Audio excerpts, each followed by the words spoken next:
let's talk about this, the GOAT. Now, for those of you that are like me and not always keeping up on the latest and greatest terminology, like this might seem a little sacrilegious to speak of Jesus as the GOAT. So let me tell you about how I came across this phrase.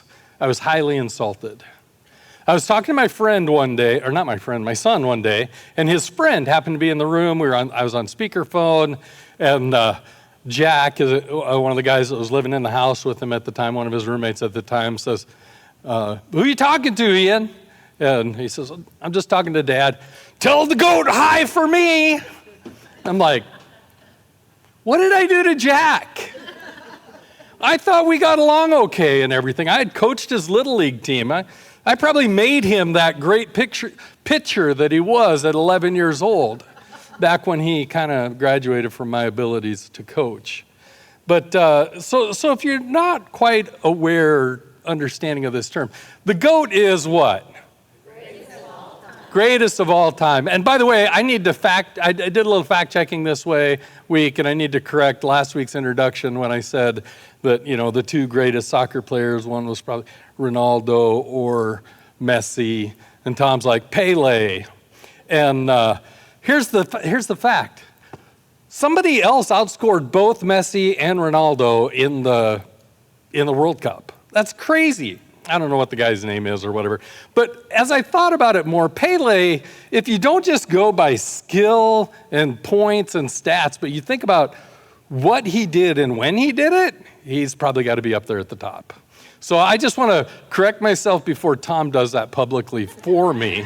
He was gracious enough to let it slip by last week, but I wanted to bring that to the table. But have you been watching the World Cup? Yes. Today's an exciting day, right? Hopefully we'll be done with church before it starts today. What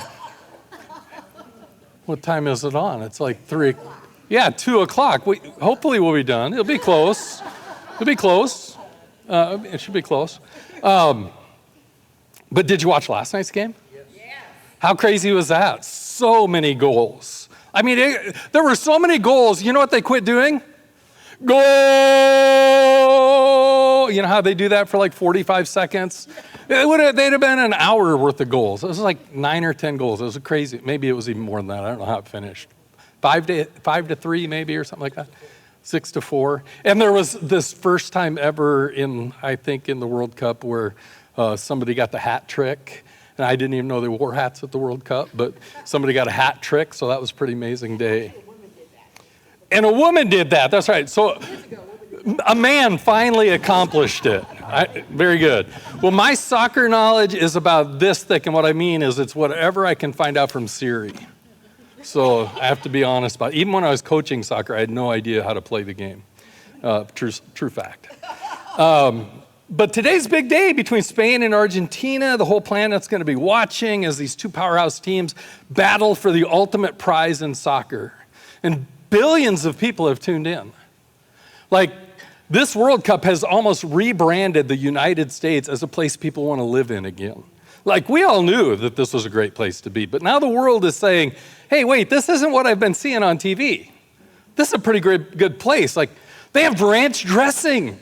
Are you kidding me? And I got to thinking about that. Like, can you imagine your life if you'd never tasted ranch dressing?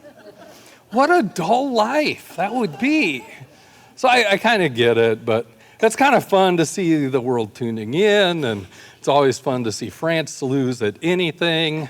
But it was, I shouldn't say that, because they're probably playing this somewhere in France saying, we're going to get that guy. I don't know, bummer of a bullseye now. But it should be a fun night today. But I got to tell you, what I enjoyed more was Friday night. Did you happen to watch sports on Friday night? When the GOAT had the best performance of all time? Like, did you see this? Now, somebody's going to correct me on this, okay? Wilt Chamberlain, 100 points in one night. That's a pretty good night. But look at how well-rounded she was. 45 points, 10 assists, 4 blocked shots. Have you seen her? She's like my size. 6 three-pointers. Now, any one of those stats has been accomplished plenty of times, but all in one night by one woman on restricted minutes, right? Like we're talking like the GOAT, but not just because of her stats. I mean, she's got to be one of the most influential athletes of all times. Pele was incredibly influential in his time. One of the most influential athletes of all time. She's absolutely resurrected a franchise that was dead. She brought it back to life. Not just a franchise, but a league that was on its last breath. All of a sudden, they can't book high school gyms anymore. They got to book these NBA stadiums, and they fill them when she comes to town, and sometimes even when she doesn't. Even though half the time she's benched because of injury or whatever reason it happens. It just happens. But probably the most influential athlete of all times. And we can argue about that, but that's not really important. What's cool is to see a generation falling in love with the game again. And I love to hear her interviews afterwards about that. But here's the thing. Imagine if we took this broader than basketball and soccer and sports and any athletics or academics or any arts, and we just said, who's the most influential of all time? I did ask G.O.A.T to do a little research for me on who is the number one influencer on social media right now. And with just short of 1 billion followers, Ronaldo. I don't follow him. I guess I need to because the whole world does. Between YouTube and Facebook and TikTok and Instagram and whatever's out there today, Ronaldo, one of the great soccer players of our time, is also one of the great influencers of our time. But more than 2 billion people today follow Jesus. Like 1 out of every 3 people on the planet call themselves Christians and say, he's the number one influencer in my life. And he never had a social media account, yet our entire calendar is built around his life. Basically, life is history is before Jesus and after Jesus. It's before Christ or now the common era. So I'll be a little more politically correct, but this is where it came from, right? It all centered on him and his point in history. And now it's the year of our Lord, Anno Domini. But not only is our calendar built on him, hospitals, universities. Remember Harvard when it was started? Its mission was to make disciples. Like, it was written in the mission statement. And a few decades later, when it drifted from its mission, a few people went off and started Yale University so that they would build better disciples than Harvard was. And maybe those institutions have had some mission drift. But the idea was the highest pursuit of knowledge is really the highest pursuit of God, because God is the ultimate knowledge. Hospitals gave care in Jesus' name. That's why we have Baptist and Christus. You recognize that? Christus, literally, his name in this area. Hospitals, universities. How about the concept of just human rights and human dignity for the weak and the poor and the marginalized? Who gave us that idea? Who inspired that in our culture? Jesus. Followers of Jesus began to work towards those ends.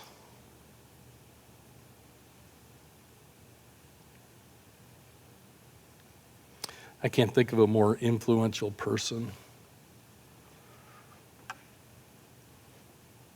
From the abolition of slavery to the establishment of orphanages and charities, from the rise of modern science to the spread of education and literacy around the world. It all has its roots in Jesus. Jesus was the original and probably the best feminist of all time. Nobody elevated the status of women in a culture that was largely, patristic. I'm not saying that right. We're a male-dominated culture and society. Nobody elevated the status and worth of women more in a patriarchal culture than Jesus. I mean, the first gospel sermon, who preaches it? Let me tell you about a man who knows everything about me, John chapter 4. This woman at the well. Jesus took the time to have a conversation with her. Her culture said, don't do that. Everything, we've talked about the barriers there, and Jesus said, no. And he has this conversation where he puts her needs ahead of his own thirst, even, really.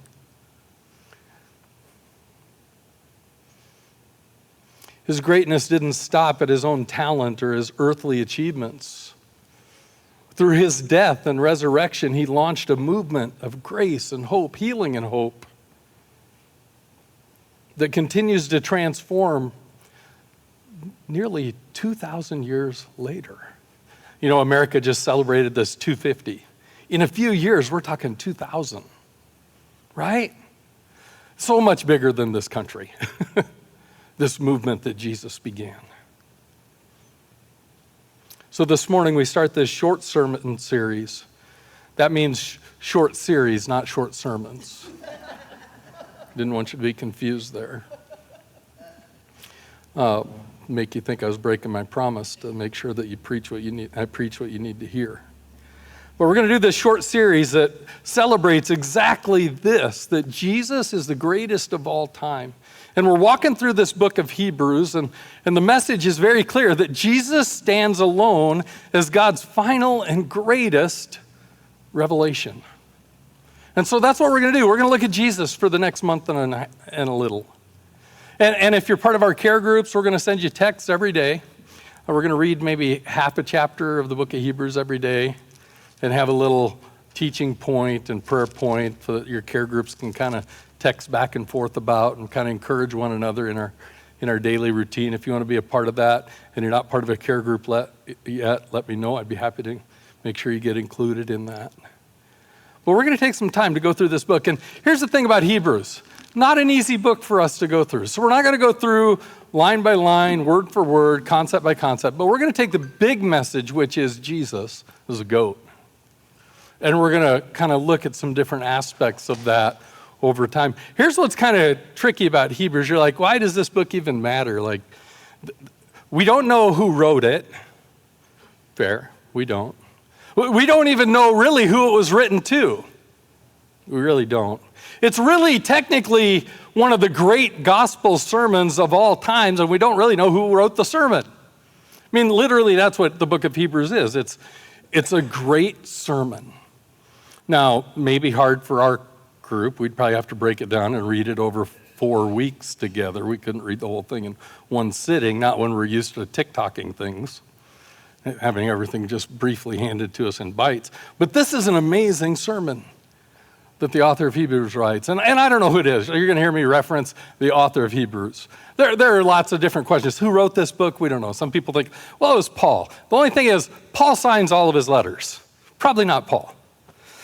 We know it was a very early book. Likely, this sermon, this letter, was written down and circulated before the gospel, most of the gospels themselves.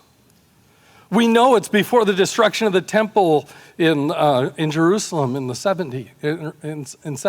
We know that it's probably after Paul has made his journeys. We know that it's probably during Nero's persecution. So basically, we're talking early 60s, like actual 60s, not 1960s, 60s. And the people that are reading this letter, they've had friends and relatives and neighbors and people that they have been worshiping Jesus with that are being put on stakes and set afire to light up Nero's gardens. This is during a time of intense persecution and struggle and pain and sorrow. and the author of Hebrews, which I will probably just call the author of Hebrews, because if I tell you who I really think wrote it, you'd be like, I don't think so. Yeah. But you come up with your ideas of who wrote it, but if it slips out that I think it was Priscilla with Aquila's help, then so be it. You can come to me and say, no, I think it was Barnabas. Maybe, that's a great argument. But I kind of stand with what Origen said. Who wrote this letter? God only knows. Because it wasn't signed. We just know it was written to early Christians, largely with a background from Judaism, mainly Jewish Christians. And here's the thing, it's helpful to read the letter. If you're going to read the letter, it's helpful to read your Old Testament too. Like, if you really want to understand Hebrews and do the deep dive, do a deep dive into Leviticus, because you got to know the law and the Old Covenant to appreciate the grace that's offered in the New Covenant. You see what I'm saying? And these people knew that. So when the author of Hebrews, when she or he, when they go back and start to tell their story, they tell us a lot about the law and the first covenant. And so it helps if you know some of that along the way. So I'm not going to tell you, hey, read your whole Old Testament over the next month. I'm not going to do that. But it would be a good idea to brush up on the Old Covenant. And specifically something like Leviticus, which usually is dry and hard to read. But when you read it with Hebrews, it's like, oh, it's like the difference between watching TV in color and black and white, or over-the-air antenna with all the squiggly lines, or when the internet is slow and all of a sudden you just get a small image of what's taking place, versus that fiber internet where you got this crystal clear picture in 4K. You know, like when you read Hebrews without any understanding of the Old Testament, you get a basic concept, but man, does it get vivid when you begin to think about the Old Testament a little bit. So this is kind of an advanced book. That's why I'm kind of warning you, and we're spending a little time this morning to talk about it. But I want us to understand why Hebrews matters right here and right now. Why do we care? By the way, for those wondering, that was not actually Jesus at the playoff game. That's ChatGPT's best guess, and I think it's really bad because he still looks way too white. Maybe not, I don't know.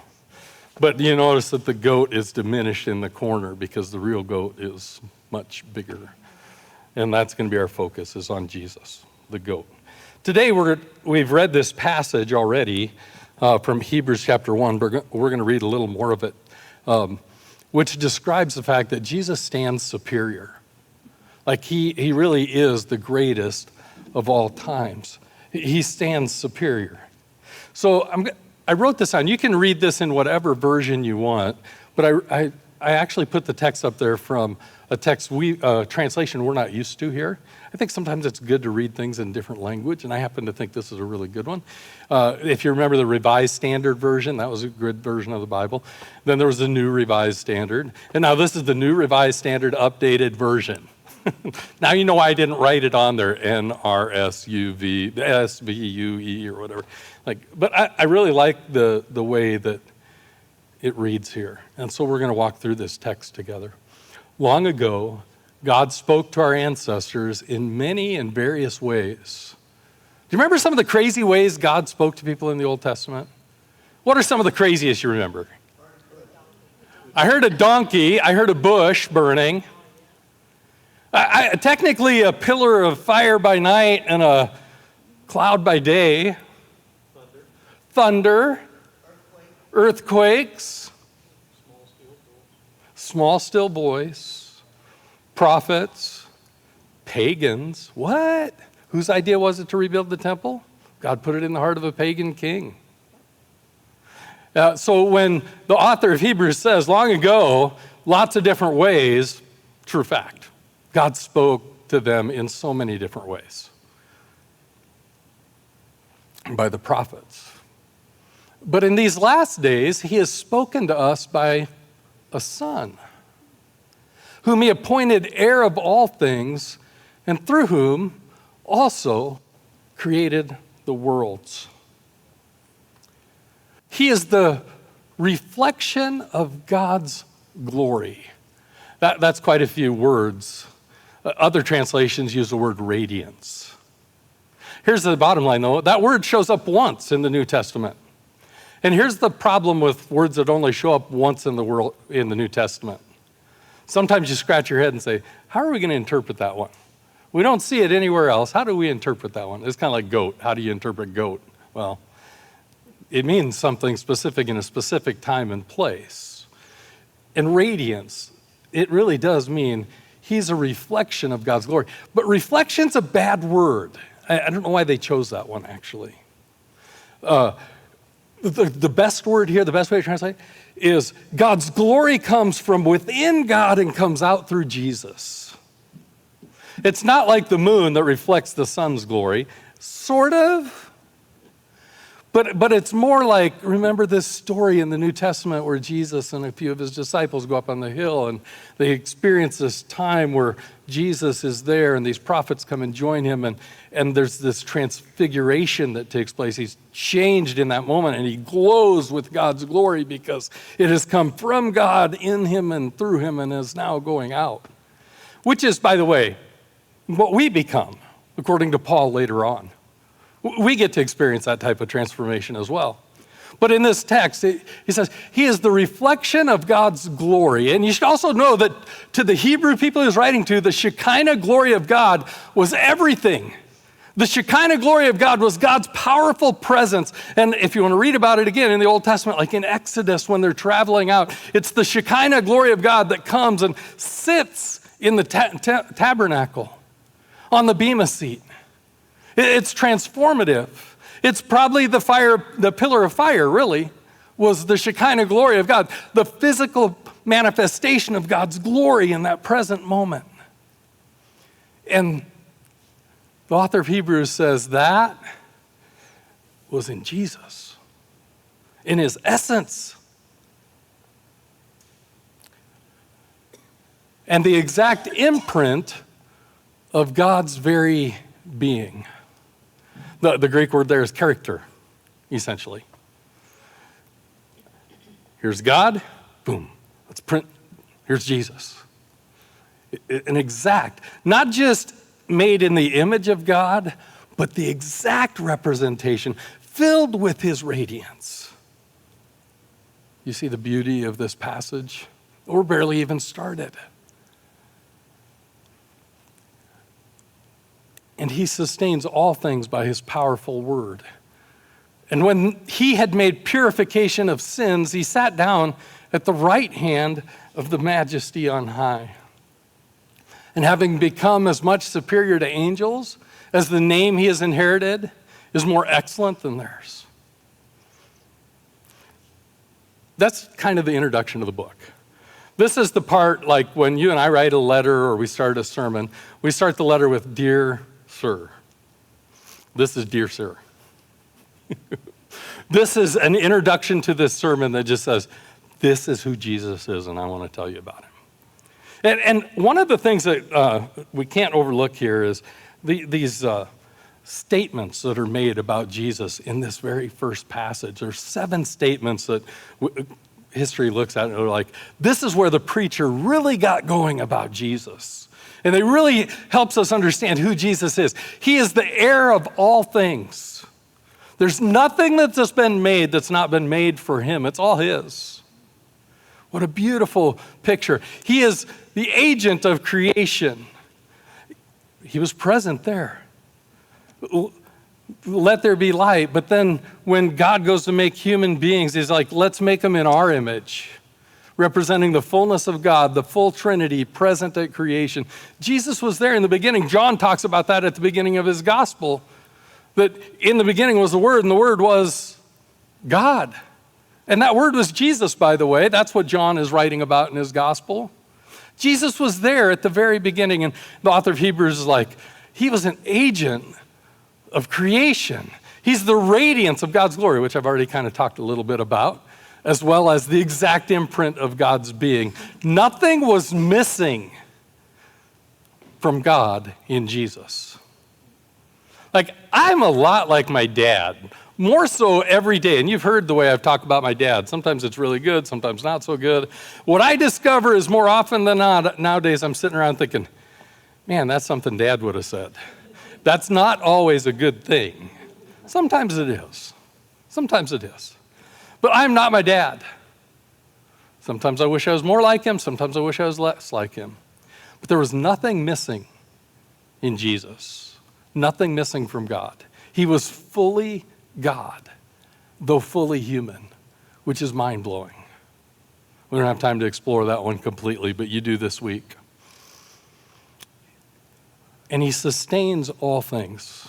Philippians described it this way, that in him all things hold together, and without him nothing does.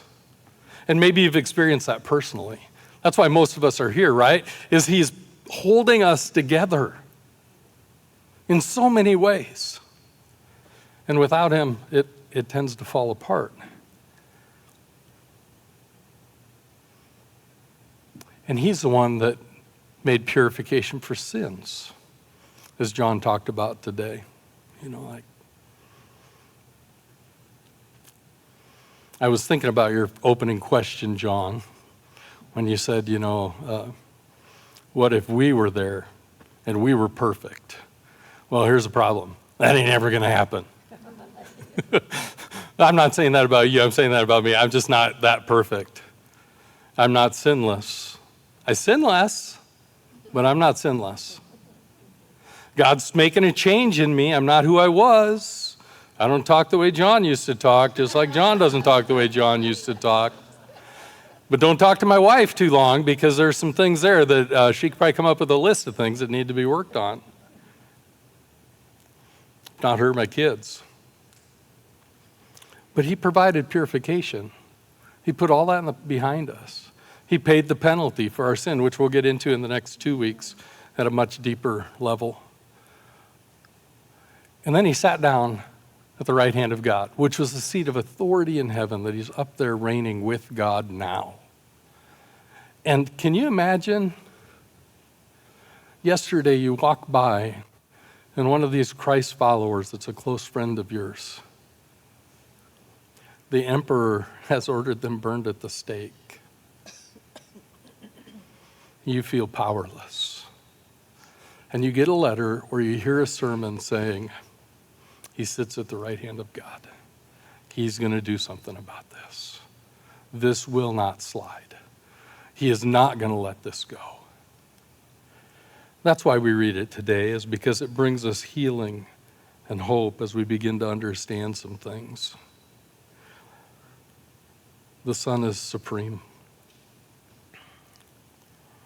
Now there's this moment in here where he talks about being greater than the angels. And I don't think I've heard any of you ask that question, like who's greater, Jesus or the angels?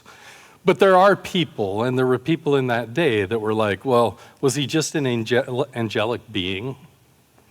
And was he made like subservient to the angels? If the angels predated him and there was angels before he was born?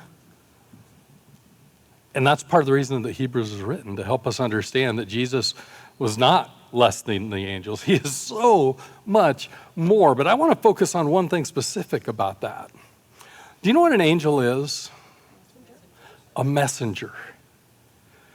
And Jesus, this whole first chapter is about, he is the superior message and messenger. What he had to share with us was so much more than any of the angels had ever communicated before. He's the superior messenger because he's also the message. And we'll be discovering that a little more in the weeks to come. I want to just kind of focus on one last thing from this passage, and it actually is the beginning of the next chapter, but unless we're going to spend 25 or 26 weeks on this, I got to throw some chapters together here. And that's this one. I want us to read this out loud together. I put it up on the screen. This is kind of like, you know what the therefore is there for, right? Like everything that we just read in the first chapter, so what? So I'm going to say that. So what? Let's read together. Therefore, we must pay greater attention to what we have heard so that we do not drift away.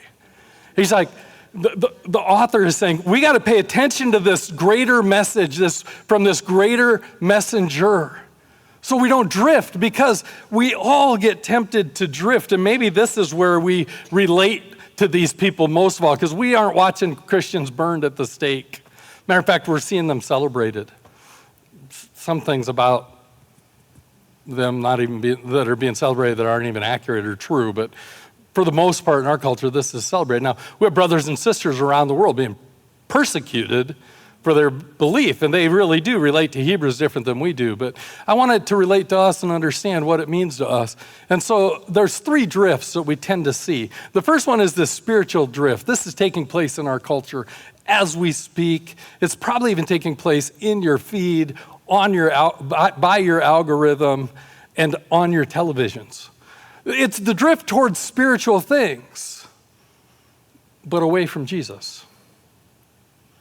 People are interested in their spiritual health and their spiritual well-being, and they're like, help me be a better person, but leave Jesus out of it. And they had that same struggle there. Like, all they had to do was say, Nero, he's a man. If he can't do it, no one can. 3 cheers for Nero. He's our man. He's our God. And they're like, no, it's Jesus. We're not going to drift from that. We're going to stay with that because he is so much more superior in so many different ways. And I think that's what's true for us too. I'm not saying we should have a superiority complex or that we should need to have a pride issue because, hey, we've found the one and only. But when you find the one and only, you don't stay quiet about it. You let it change you and transform you, and you celebrate it in a way that people take notice. The second drift that I think we fall victim to, a very common drift, is the lifestyle drift. When you come to Jesus, your life changes. You're a different woman. You're a different man. You're a different person. You're a different father, different mother, different child. You speak different. You act different. You treat people differently. And yet, over time, we get used to that. And we tend to drift back to the old lifestyle. And you're going to read that as you read the book of Hebrews. These people were struggling with that. They were tempted to drift back. Sometimes it was to drift back to the law, the Old Testament covenant. That wasn't going to work. Jesus is so much superior than the Old Covenant, he says. That wasn't going to work. But we tend to have this drift that takes place. And I think we understand drift, right? Like, we live by the Gulf Coast. You go out and you put yourself in the water, and the riptide takes you, or the undertow takes you. You get pulled in different directions. If you just go out without a rudder or an aim or something pointing you in the right direction, you're not going to end up anywhere good. You're just going to drift and float. And that's the way a lot of people live their lives. We know that where you focus, you go. That's just a law of physics. You're driving down the road and you focus on the ditch, you drive into the ditch. You know, all the different sports, where you look when you shoot is where you shoot. But our focus, the author of Hebrews is going to tell us where it needs to be. Do you remember? It's at the end of the book. Therefore, let us fix our eyes on Jesus. And that's what this whole series is about. I think the third area of drift is not just about individuals, but it's about churches. We tend to experience mission drift. And in the New Testament, they struggle with that too. Like, the mission was to live and love and lead like Jesus. That's our mission, and I think it represents what the early church was all about. They were all about Jesus. But they were getting caught up in different things, just like we do. We get distracted. It might be a game on the phone. It might be a game on TV. It might be just a person in our life that's very distracting for us. But we get off mission. And the book of Hebrews calls us back to that mission. And so that's how I want to just end today. I want to wrap up by asking you this. Which of those areas are you drifting in? Are you drifting away from Jesus to just spiritual goodness? Are you finding a pull back to your old way of life instead of this embracing fully this new lifestyle he's called you to? Or have you drifted in your mission? Like, you know your mission is to live and love and lead like Jesus, but that doesn't put bread on the table. That doesn't pay your insurance bill. You know you should go talk to your neighbor who's struggling, and you don't because, well, you got your own struggles. Church, we need to be on mission. Because even though there's not Christians burning in the gardens, there's a lot at stake. And there's just this joy of knowing that we fix our eyes on Jesus, the author, the perfecter of our faith, who for the joy that stood before him endured the cross, scorning its shame, bearing ours, before sitting at the right hand of God where he sits today. Would you stand, and we're going to sing this song as we close out our service.